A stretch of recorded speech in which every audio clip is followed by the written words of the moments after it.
I have no intention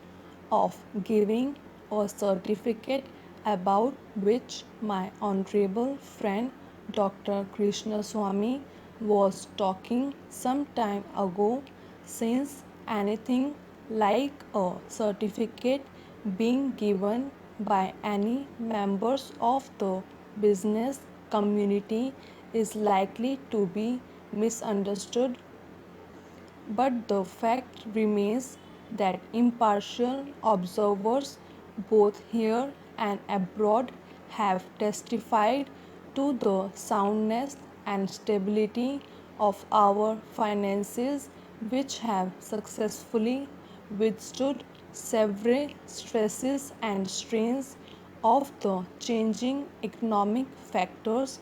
both national and international, and for this the fullest possible credit is due to the wise handling of the situation by our present finance minister. There have been criticisms on both sides.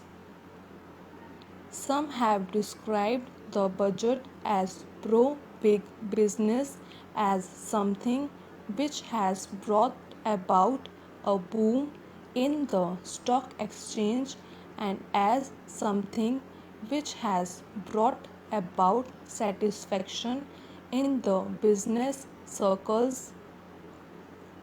The fact is that if there has been any satisfaction, it has been due purely to negative features of the budget, and not because any positive relief in any direction has been given to business or industry. It is true that there were certain fears in the minds of the business community that, in view of the expanding and growing needs of the center, the finance minister might resort to certain further additional taxation, and since those fears were not realized, there has been some slight recovery in certain stock exchanges, but that does not in the least mean that whatever relief and legitimate relief was due to the business and industrial community has received any adequate response from the finance minister. We have got to face the fact that we are at present engaged in the process of development.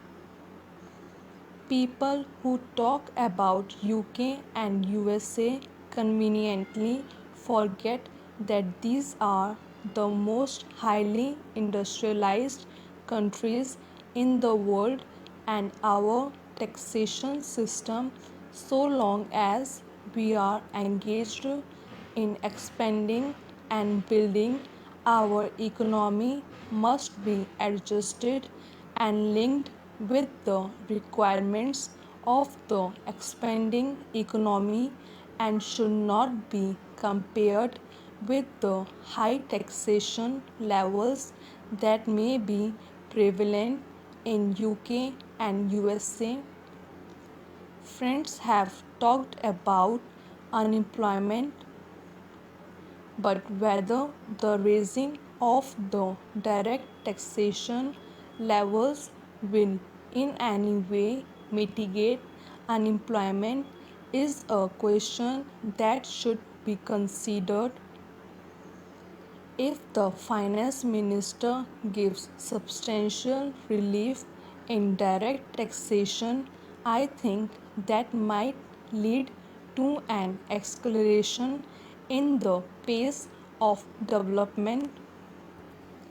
So it has to be considered whether it is relief in taxation which will lead to a reduction of unemployment, or whether it is raising of taxation to the utmost levels, which will dry up the resources and channels of capital formation, and thereby not only retard or further development, but might also throw the functioning of present industries out of gear. So, my summation is that when the Taxation Inquiry Committee has been appointed, it is only logical to expect that no substantial changes in the taxation structure will be made until the findings of that expert committee are known, until we know the incidence of taxation in the various sectors of our economy. Now, coming to the question of deficit financing, I am afraid that my esteemed friend's attitude was somewhat different from the line of opinion in the business and industrial community. Not that we advocate deficit financing for bringing any artificial rise in prices, but the fact is that those who have criticized deficit financing have not suggested any other alternative or made any other constructive suggestion which will bring out necessary development plans. After all, the fact has got to be faced that whatever program we have set out in the national plan should go on unimpeded by any financial considerations. An assurance has been given by the finance minister that so far as financial resources are concerned, he will ensure that the 5-year plan will not in any way be retarded. In this connection, I can only say that deficit financing is one thing so far as the revenue budget is concerned, so far as normal expenses and expenditure are concerned. Certainly, nobody would advocate deficit financing, which might be very undesirable, but when it is a question of doing something abnormal, of investing something in productive channels, then certainly some risk has got to be taken, and I think the finance minister has been fully cautious in taking whatever measures he has so far.